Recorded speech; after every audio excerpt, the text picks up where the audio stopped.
Awesome. So it looks like we still got some people trickling in, so we'll maybe wait just a few more minutes so everyone can get in and get situated. Um, I'm also going to be. I know I said it once, so people might be hearing this again, but I'm going to post the music program again. I think it's. I'm going to be posting the music program in the chat for everybody that's showing up. So you'll see me spam the chat a little bit with the same link. So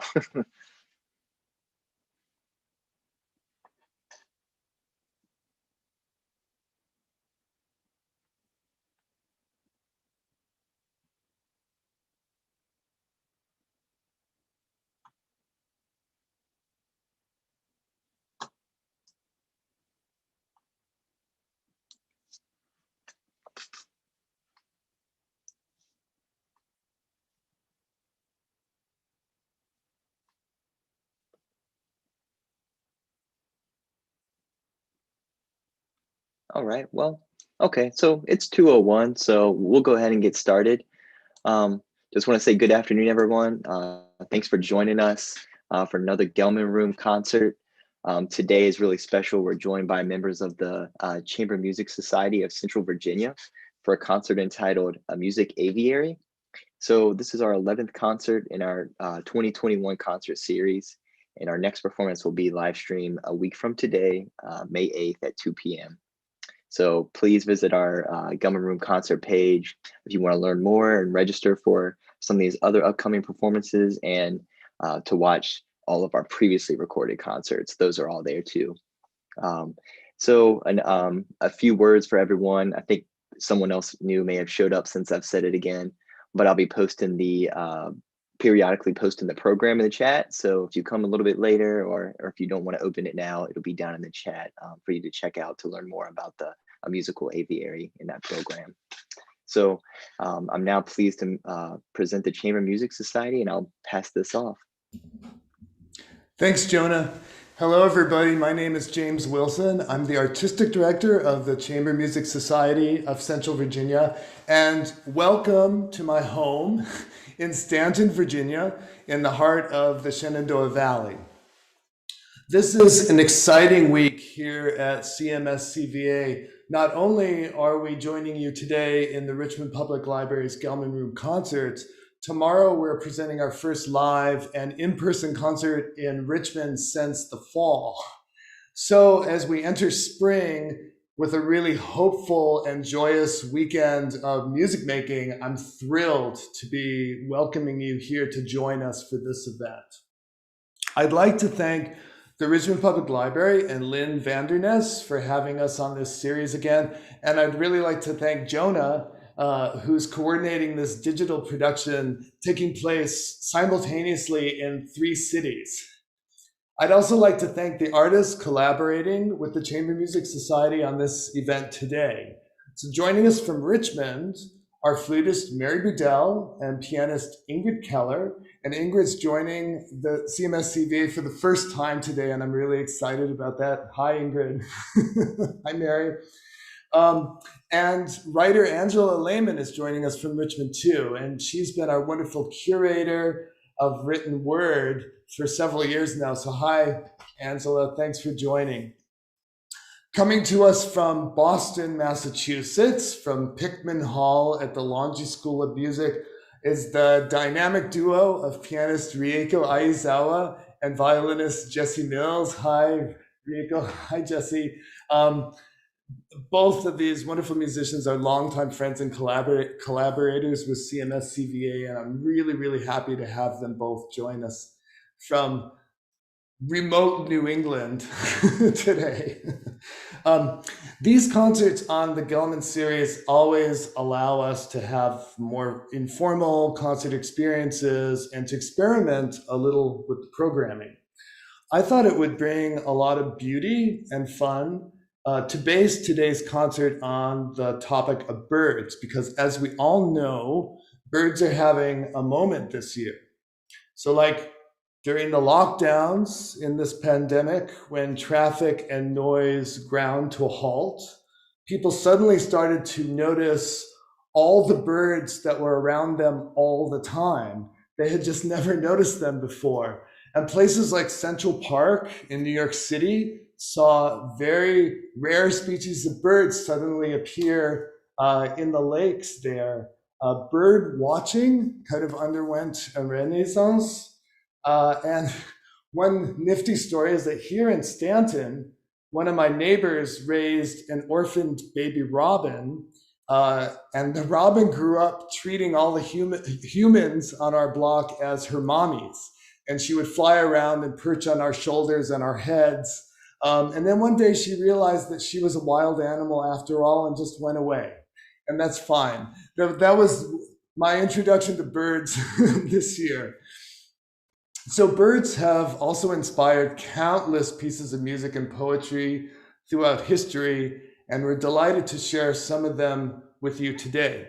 So in our action-packed program today, we have music by the French composers Camille Saint-Saëns and Jean Siclé. We have music by the Japanese composer Some Sato, by American composer Howard Swanson, and by the Baroque Austrian composer Heinrich Bieber. We also have prose and poetry by Henry David Thoreau, Mary Oliver, Jamal May, Robinson Jeffers, William Stafford, and Louise Gluck.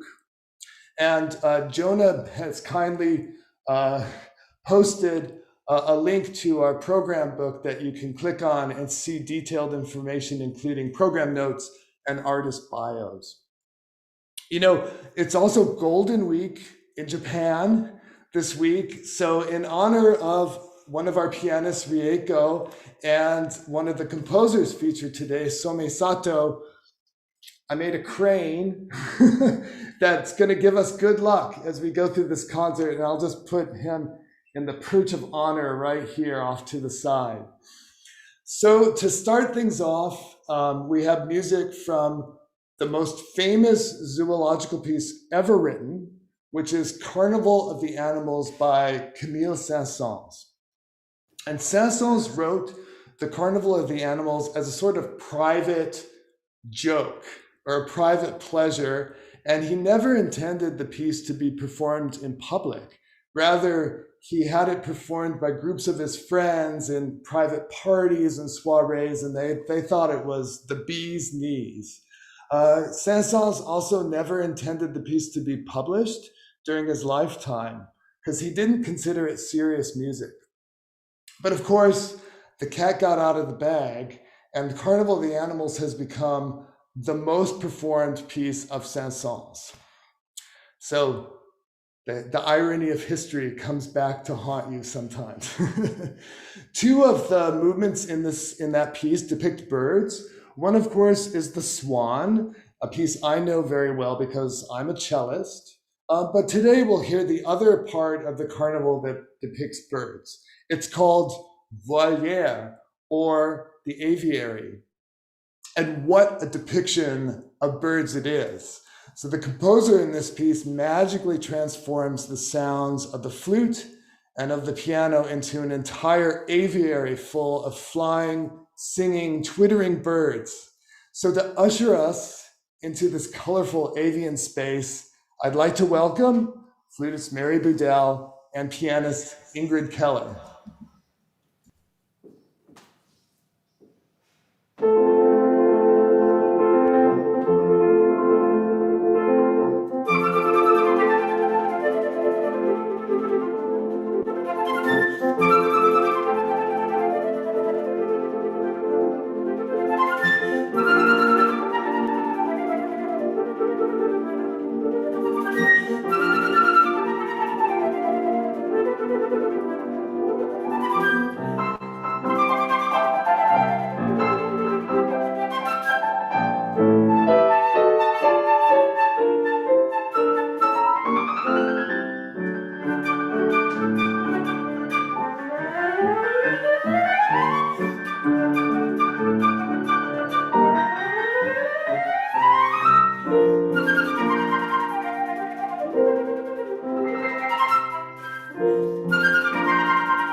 Angela.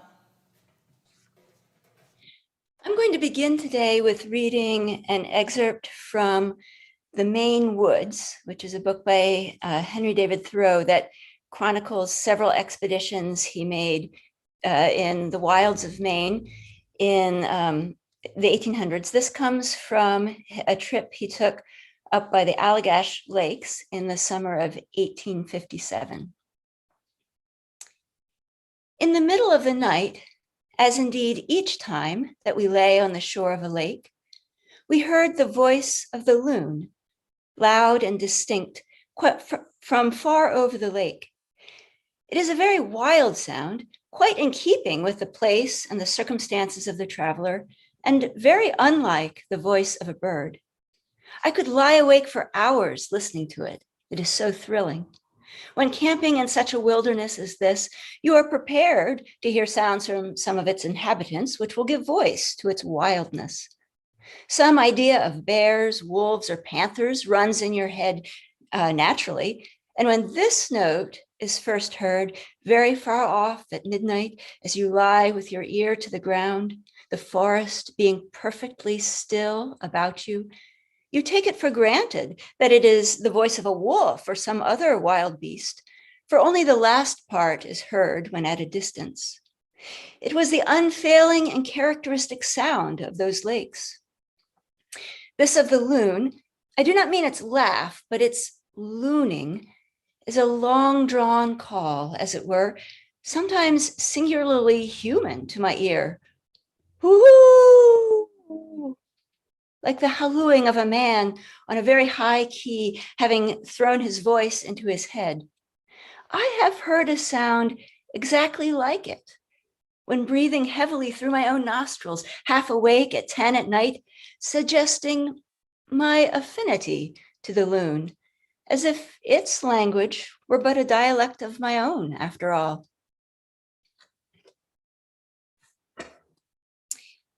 Next, I'll read a poem by Mary Oliver. And I just want to mention that I'm going to be reading it from a book that I checked out from the Richmond Public Library, which is now open. If you live in Richmond and you want to go into a library, you can, with some restrictions. And when you check out a book, at least for now, they automatically renew it for you. But Jonah and others, I promise I will return this soon. Okay. So this is by Mary Oliver, Wild Geese. You do not have to be good. You do not have to walk on your knees for 100 miles through the desert, repenting. You only have to let the soft animal of your body love what it loves. Tell me about despair, yours, and I will tell you mine. Meanwhile, the world goes on. Meanwhile, the sun and the clear pebbles of the rain are moving across the landscapes, over the prairies and the deep trees, the mountains and the rivers. Meanwhile, the wild geese, high in the clean blue air, are heading home again. Whoever you are, no matter how lonely, the world offers itself to your imagination, calls to you like the wild geese, harsh and exciting, over and over, announcing your place in the family of things. Okay. All right, so here we will go to Jesse and Rieko. Greetings, everybody in virtual land. That was beautiful and nice reading. Thank you. I just wanted to say a few words about this next piece. This is, as Jim mentioned earlier, a piece called Birds in Warped Time by the Japanese composer Somei Sato. Born in 1947, a living man in Japan, and this piece is very evocative and tranquil, and you could imagine what you want from this music. We think that it could be suggestive of a rock garden, perhaps, at a temple or something like that. But for me, it's a little bit personal because my father has these recordings. He loves bird song, and he is a real expert in identifying birds by their song. And he has some audio recordings that he would play for me around the house when I was growing up, and to try to train me as, this is the house wren, this is the, whatever, all the different birds that we might hear in the nature. He was playing these recordings for me. And what was an interesting aspect from this recording compilation that he had is that they had sometimes the bird songs slowed down, and you could hear all the complexities in the song that you didn't normally hear in real life. But something that would sound like, if you slowed it down enough, would sound like, something like this.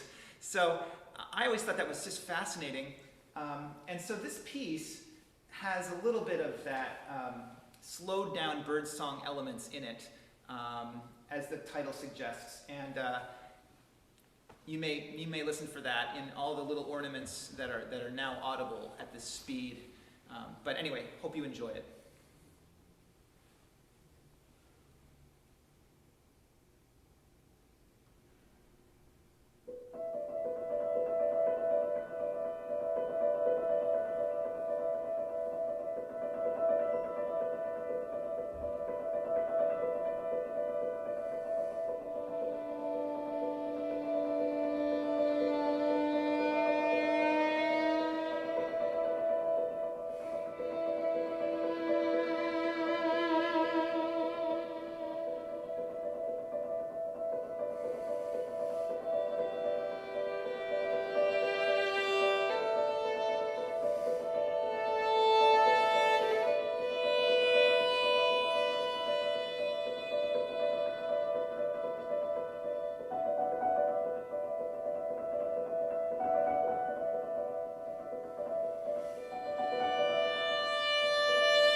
All right, well, back to you, Angela. That was a wonderful piece. Thank you. This next poem is from the Big Book of Exit Strategies by the American poet Jamal May. There are birds here for Detroit. There are birds here, so many birds here, is what I was trying to say when they said those birds were metaphors for what is trapped between buildings and buildings. No, the birds are here to root around for bread in the girls' hands tear and toss like confetti. No, I don't mean the bread is torn like cotton. I said confetti. And no, not the confetti a tank can make of a building. I mean the confetti a boy can't stop smiling about. And no, his smile isn't much like a skeleton at all. And no, his neighborhood is not like a war zone. I am trying to say his neighborhood is as tattered and feathered as anything else, as shadow pierced by sun and light parted by shadow dance as anything else. But they won't stop saying, how lovely the ruins, how ruined the lovely children must be in that birdless city. All right, Rieko. So I like to play this little lovely piece called Cuckoo, written by Howard Swenson. Um, so in this piece, you can certainly hear cuckoo throughout the piece. So hope you enjoy it.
Back to Angela.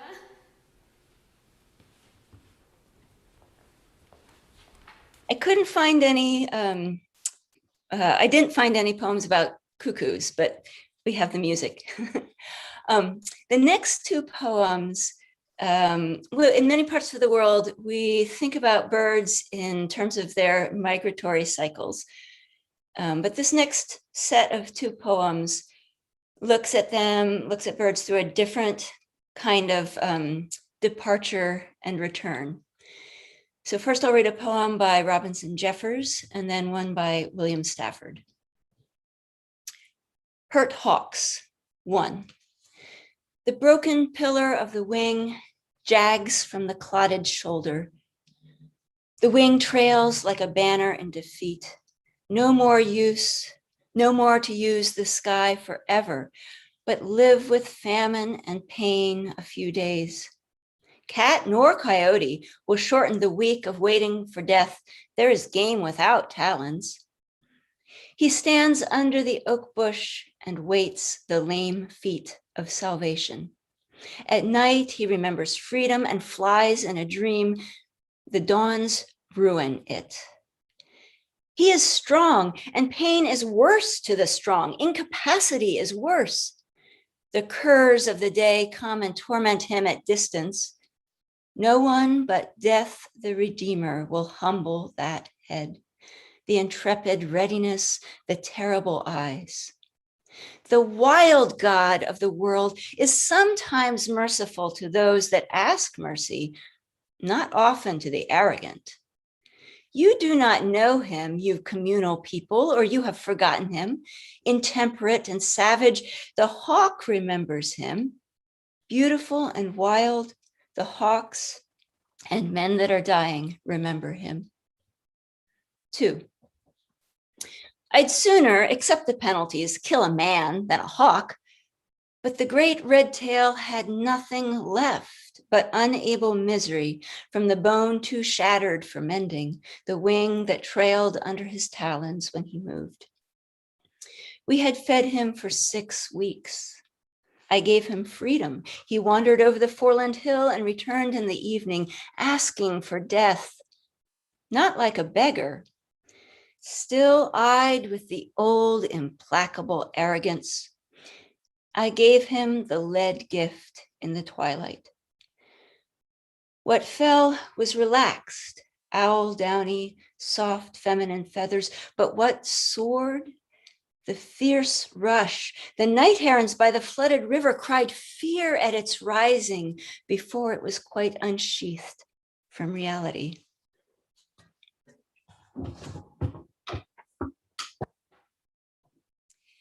And by William Stafford, Watching Sandhill Cranes. Spirits among us have departed, friends, relatives, neighbors. We can't find them. If we search and call, the sky merely waits. Then someday, here come the cranes, planing in from cloud or mist, sharp, lonely spears, awkwardly graceful. They reach for the land, they stalk the plowed fields, not letting us near, not quite our own, not quite the world's. People go by and pull over to watch. They peer and point and wonder.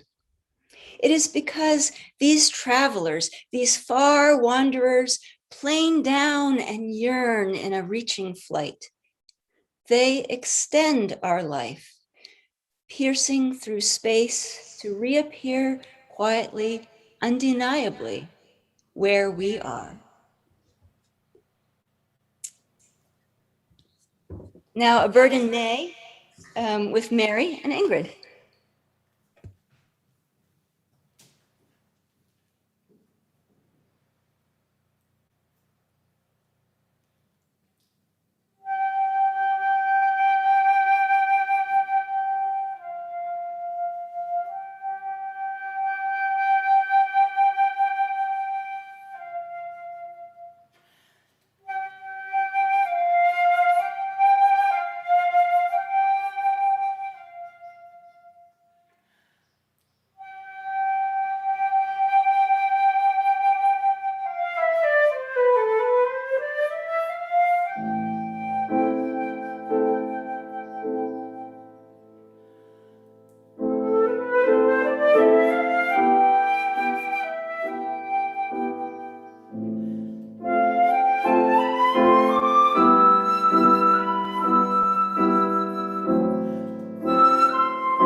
Thank you, Mary and Ingrid.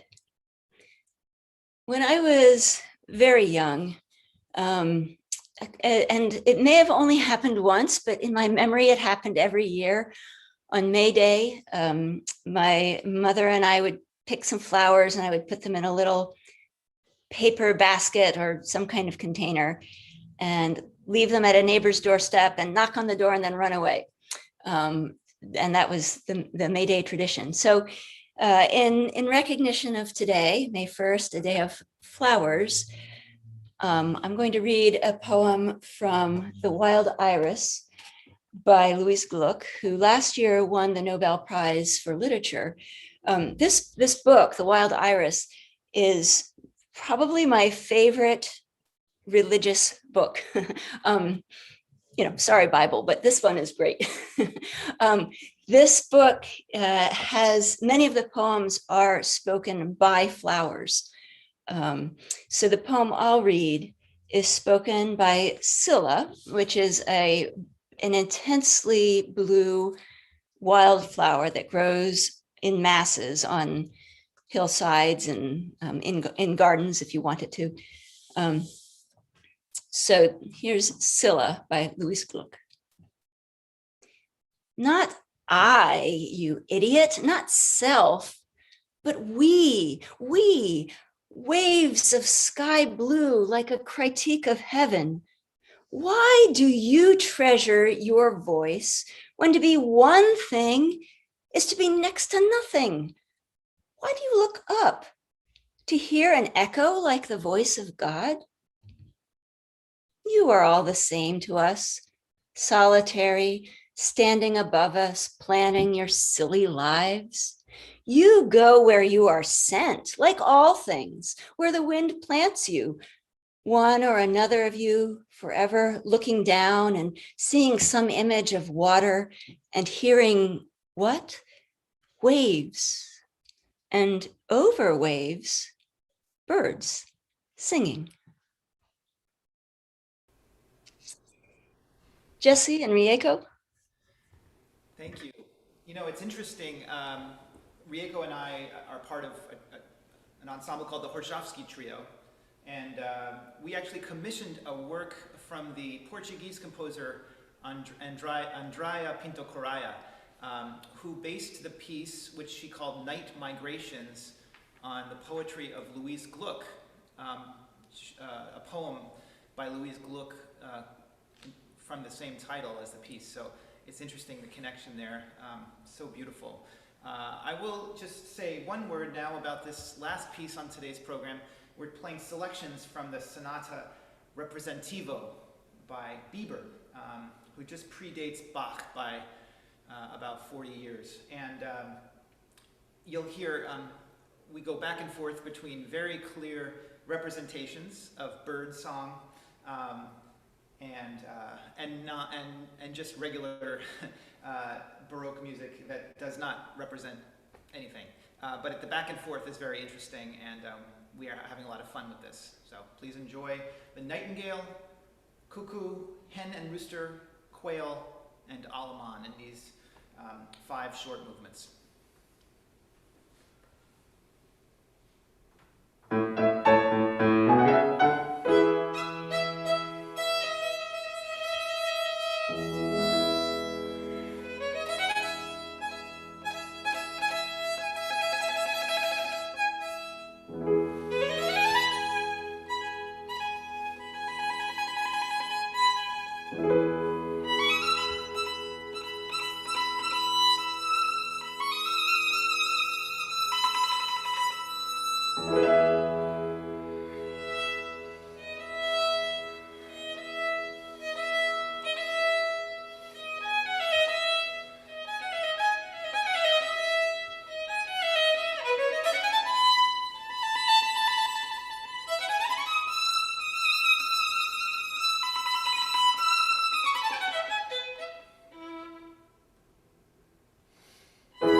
Jesse and Rieko, that was so much fun. Thank you.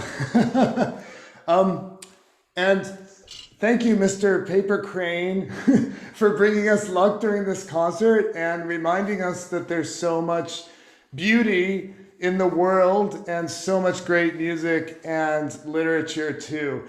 I'd like to thank Jesse and Rieko, Angela, Mary, Ingrid, and for the library, I'd really love to thank Jonah for hosting this event online. It's been really fun and really wonderful, and it's really warmed my heart to hear all of you in real time, even if we can't be in the same space together. And I want to thank everybody who came and wish you a really wonderful spring and summer, and have a great weekend. Thank you, everybody. Bye. Thank you all.